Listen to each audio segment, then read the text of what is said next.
ከምታስበው በላይ ለስኬት ቀርበሃል። በጭራሽ እንዳታቆም። ሰላም ጤና ይስጥልኝ የተከበራችሁ የኢንስፓየር ጄኔሬሽን ቤተሰቦች እንደምን አላችሁልኝ? እስቲ ዛሬ አንድ እውነት እንነጋገር። ምናልባትም ይህን ቪዲዮ የከፈትከው በህይወትህ በጣም ከመድከም የተነሳ ሌላ አማራጭ ስላልነበረ ይሆናል።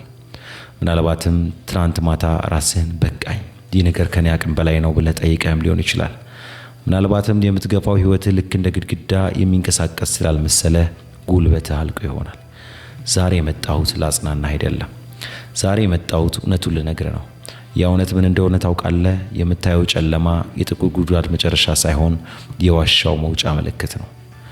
አዎ ወዳጄ፣ ሌሊቱ በጣም ጨለማ ክፍል የመሰለው ጎህ ከመቅደዱ በፊት ነው። ልክ አበሻ ሲተርት ሊነጋጋ ሲል ይጨልማል እንደሚለው ማለት ነው። ስሜትህን እረዳለሁ። በምትሰራው ስራ አመርቂ ውጤት አላየህም ይሆናል። ለብዙ ጊዜም ደክመሃል፣ ለብዙ ጊዜም ለፍተሃል። ሰዎችም አሽቀንጥረው ጥለውሃል፣ በርም ተዘግቶብሃል፣ ገንዘብም አጥተሃል።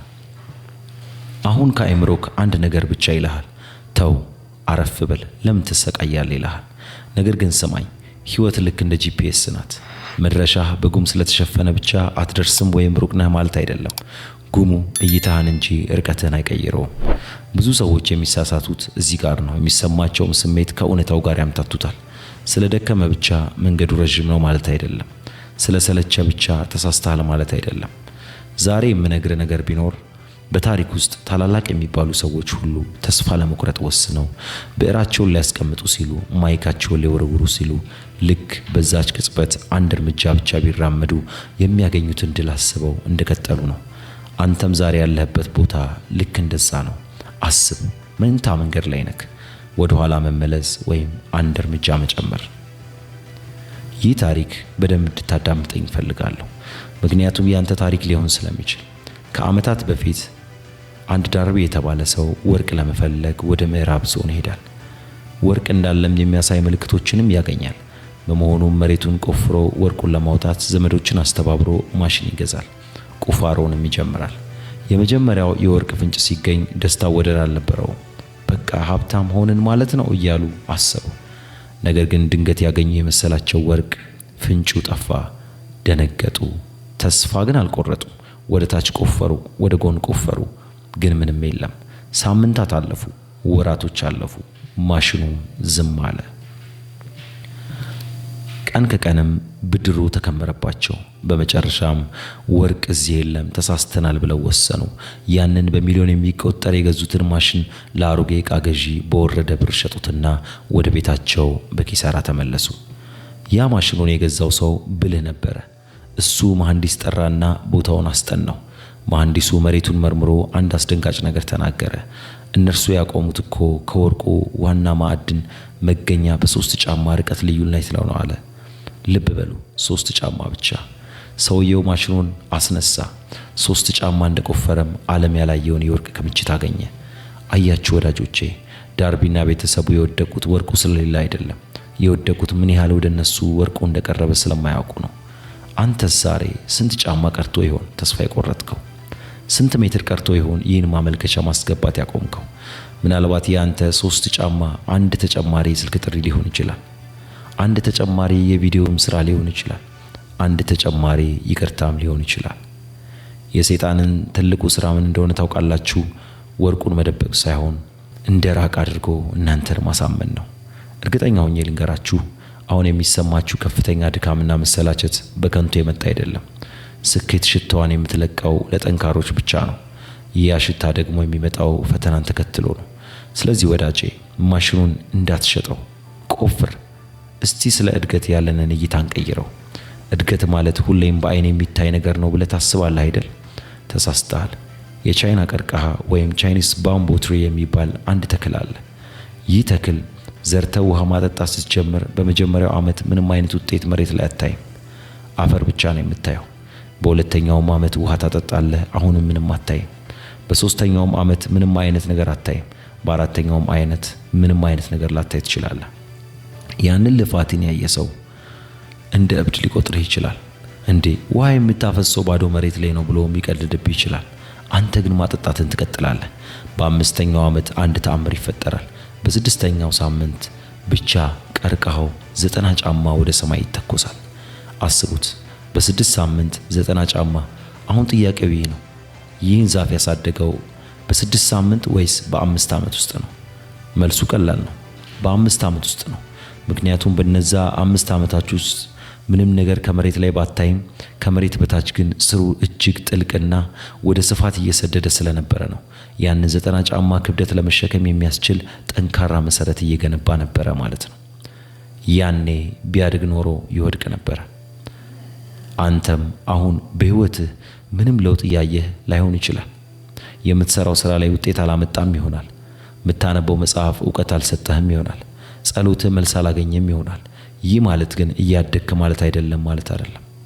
ይህ ማለት ስር እየሰደድክ ነው ማለት ነው። እግዚአብሔር ወይም ተፈጥሮ ትልቅ ህንፃ ሊሰጣችሁ ሲፈልግ መሰረቱ ጥልቅ እንዲሆን ይፈልጋል። አሁን ያለህበት የድካምና የልፋት ስሜት አልተሳካልኝም ወይም ደግሞ ዝም ብዬ የለፋው ነው የሚለው አይነት ስሜት ሊፈጠርብህ ይችላል። ነገር ግን ስር እየሰደድክ መሆኑን ብነግርስ? ስር የመስደድ ሂደት ደግሞ አሁን እያደግክ ያለውን ወደ ታች ነው። ሰዎች ወደ ታች እድገትህን ላያዩ ይችላሉ፣ ውጤትህን ብቻ ነው የሚያዩት። አንተ ግን አትታለል። ዛሬ ተስፋ ከቆረጥክ ያንን 5 ዓመት የለፋህበትን ስር በከንቱ አከሰምከው ማለት ነው። ልክ ሊበቀል ሲል ውሃውን አታቋርጥ። አሁን እኮ መሬቱ ሊሰነጠቅ ጥቂት ሚሊሜትር ነው የቀረው። ታገስ፣ ስራህን ቀጥል። ማንም አያይህ ይሆናል፣ ፈጣሪ ግን ያያል። ስርህ እየጠነከረ ነው። ያኔ ተአምራዊ በሚመስል መንገድ የምታየውን እድገትህን ማንም ሊያስቆም አይችልም። ወደ አራተኛው ጥልቅ ሐሳብ እንሄድ። ለምንድነው ስኬት ሲቀርብ ነገሮቻችን የሚበላሹት? አስተውላችሁ ከሆነ ህይወታችሁ ላይ ትልቅ ለውጥ ሊመጣ ሲል፣ ትልቅ በር ሊከፈት ሲል፣ ትልቅ የመባረክ ትዳር ሊመጣ ሲል ድንገት ነገሮች ይተረማመሳሉ። መኪና ይበላሻል፣ ሰዎች ይጣሏቸዋል፣ ህመም ይመጣል። ይህ ለምን የሚሆን ይመስላችኋል? ይህ ሬዚስታንስ ወይም ተቃውሞ ይባላል። አንድ አውሮፕላን ወደ ሰማይ ሲወጣ አየሩን እየቀደደ ነው የሚሄደው። ፍጥነቱ በጨመረ ቁጥር የአየሩ ተቃውሞም በዛው ልክ ይጨምራል። አየሩ ሲነሳ ሲል ትልቁን ጉልበት የሚጠቀመው አንተም ከምድር ስበት ተላቀህ ወደ አዲስ ህይወት ልትነሳ ስትል የድሮ ማንነትህ፣ የድሮ ልማድህ፣ የድሮ አስተሳሰብህ፣ የድሮ አካባቢ፣ የድሮ ጓደኞች፣ የድሮ ቤተሰቦች ወደ ታች ሊስቡ ከፍተኛ ግጭት ካንተ ጋር ይፈጥራሉ። ስለዚህ አሁን ነገሮች ከበድ ያሉብህና ስላልታሳኩ ሳይሆን ደረጃህን እየቀየርክ ስለሆነ ነው። ጌም ስትጫወቱ አይታችሁ ከሆነ የመጀመሪያው ሌቭል በጣም ቀላል ነው። ወደ ቀጣዮቹ ሌቭል እያለፋችሁ ስትደርሱ ግን ጠላቶቻችሁ ይበዛሉ፣ ማለፊያ መንገዱ ይጠባል። ያ ማለት ጌሙን ልትጨርሱ ተቃርባችኋል ማለት ነው እንጂ ተሸንፋችኋል ማለት አይደለም። አሁን የገጠመ ችግር ትልቁ ትንቅንቅ ነው። ይህ የመጨረሻ ፈታኝ ሌቭል ካሸነፍክ በኋላ ያለውን ነፃነት ልነግርህ አልችልም። ይህን ችግር የመጣው ሊገርል ሳይሆን ካለፍከው ሊሾም ነው። ብረት በእሳት የሚቀልጠው ሊጠፋ ሳይሆን ሊጠነክርና ቅርጽ ሊይዝ ነው። ስለዚህ አሁን የገጠመን ፈተና እንደ ጠላት አትየው፣ እንደ ጠቋሚ ተመልከተው። ዋው ነገሮች ካልተመቸኝና ከተተረማመሱ ወደ ትክክለኛው መንገድ መጥቻለሁ ማለት ነው ብለህ ራስን አረጋጋ። በምቾት ውስጥ ስኬት የለም፣ በክርክርና በችግሮች ውስጥ ግን እድገት አለ። አምስተኛውን ነጥብ ስናየው የድግግሞሽን ኃይል አለመናቅ ነው። ስለ አንድ ድንጋይ ጠራቢዎች ሰምታችኋል። አንድ ትልቅ ድንጋይ ለመስበር ጠራቢው መዶሻውን ያነሳና ይመተዋል። 1-2 ጊዜ ይመተዋል፣ 100 ጊዜም ይመተዋል። ድንጋዩ ላይ ግን ምንም የሚፈጠር ስንጥቅ አይታይም። ጠራቢው ተስፋ ቆርጦ ይሄዳል? አይሄድም። 101ኛውን ይመተዋል፣ 102ኛውን ይመተዋል። አሁንም ለውጥ ላይኖር ይችላል። ነገር ግን 110ኛው ምት ድንጋዩን ለሁለት ይከፍለዋል። ጥያቄ ልጠይቃችሁ እስኪ፣ ድንጋዩን የሰበረው ያ የመጨረሻው ምት 110ኛው ምት ነው ወይስ ከዛ በፊት የነበሩት 109 ምቶች? መልሱ በጣም ቀላል ነው። የመጀመሪያው ምት ድንጋዩን ከውስጥ እያደከመው ነበር። ሁለተኛውም እንደዛ አይን ባያየውም የድንጋዩን ሞለኪውሎች እየገነጣጠለ ነበር። የመጨረሻው ምት ስራውን ጨረሰችው ማለት ነው እንጂ ስራውን አልጀመረችውም። አንተም ዛሬ ስራ ሰርተ ውጤት ላታይ ትችላለህ። ጂም ሄደ ሰውነት ላይ ለውጥ ላታይ ትችላለህ። መጽሐፍ አንብበ አይምሮ ላይ ለውጥ ላታይ ትችላለህ። ግን እመነኝ፣ እያንዳንዱ ምት ድንጋዩን እያደከመው ነው። እያንዳንዱ ጥረት እንቅፋቱን እየሸረሸረው ነው። አሁን ተስፋ ቆርጠ ካቆምክ ልክ 109ኛ ጊዜ መተህ እንደማቆም ይቆጠራል። ያ ሁሉ ልፋት ውሃ ይበላዋል። የመጨረሻው ምት የቷ እንደሆነች አታውቅም። በርታ። ምናልባት ዛሬ ማታ የምትሰራው ስራም ሊሆን ይችላል። ነገ ጠዋት የምትልከው ኢሜል ሊሆን ይችላል። ድንጋዩን ሊሰብር ያለው መዶሻህን እንዳታስቀምጥ። ስድስተኛውና በጣም ስሜታዊ ነጥብ ነው። ዛሬ ተስፋ ብትቆርጥ የሚጠበቅብህ የጸጸት ስሜት፣ ህመም ከመከተል ውጪ ሌላ ምንም አታተርፍም። እስቲ ዓይንህን ጨፍንና አስብ። አሁን እድሜ 80 ዓመት ቢሆንና አልጋ ላይ ተኝተህ ህይወትን ወደ ኋላ ብትመለከት ምን ይታያል? በዛ ቀን እኮ በጣም ቀርቤ ነበር፣ ለምን አቆምኩኝ? ያኔ በርትቼ ቢሆን ኖሮ ዛሬ እኮ ልጆቼ እንደዚህ አይሆኑም ነበረ፣ እኔም እንዲህ አልሆንም ነበረ ብለህ የምታዝነው ሐዘን አይሰማም? በዓለም ላይ በጣም ከባዱ ክብደት ያለው ነገር የጂም ብረት ሳይሆን በዓለም ላይ በጣም ከባዱ ክብደት ያለው ነገር ጸጸት ነው። ዛሬ የምትከፍለው የመስዋዕትነት ዋጋ ነገ ከምትከፍለው የጸጸት ዋጋ በጣም ያነሰ ነው። አሁን በዓይነ ህሊና ተሳክቶልህ ችግሮችን አልፎ ህልሙን እየኖረ ያለውን የወደፊቱን አንተን ተመልከት። ያ ያንተ ምርጥ ቨርዥን ወይም ወደ ኋላ ተመልሶ አንተን እያየህ ምን የሚልህ ይመስልሃል? እባክህ እንዳታቆም፣ እባክህ ለኔ ብለህ ቀጥል። እዚህ ያለው ህይወት በጣም ተመችቶኛል፣ ደስ ይላል። እዚህ ያለው ሰላም ዋጋ አለው። እባክህ መንገድ ላይ አትጣለኝ እያለህ እኮ ነው። ለወደፊቱ ማንነት ስትል ዛሬን ታገስ። ለቤተሰብ ስትል ዛሬን ታገስ። ማንም ስለሌለ አይደለም ያለው፣ አንተ ለራስህ ነው። ፈጣሪ ከአንተ ጋር ነው። ያሰብከውን ቦታ እንደምትደርስ ቃል ተገብቶልሃል። ቃሉን የሚያፈርሰው አንተ ካልሆንክ በስተቀር ማንም ሊሆን አይችልም። ሰባተኛው ነጥብ ስኬትህ እንደቀረበ የሚያሳዩ ስውር ምልክቶችን ልነግር እፈልጋለሁ። ፍርሃት ይጨምራል። ወደ ጫፍ ስትደርስ የመውደቅ ፍርሃት ይጨምራል። ያ ማለት ቦታው ከፍ ብሏል ማለት ነው። መሬት ላይ ያለ ሰው እኮ መውደቅ አይፈራም፣ ምክንያቱም የሚወድቅበት ቦታ የለም። ከፍ ያለ ሰው ግን መውደቅ የሚፈራው። ስለዚህ ፍርሃትን የስኬት ከፍታህን ያሳያል ማለት ነው። ሁለተኛው ምልክትህ ብቸኝነት ይሰማል። ወደ ተራራ ጫፍ ስትወጣ አብረው የሚጓዙ ሰዎች ይቀንሳሉ፣ አየሩ ይቀዘቅዛል።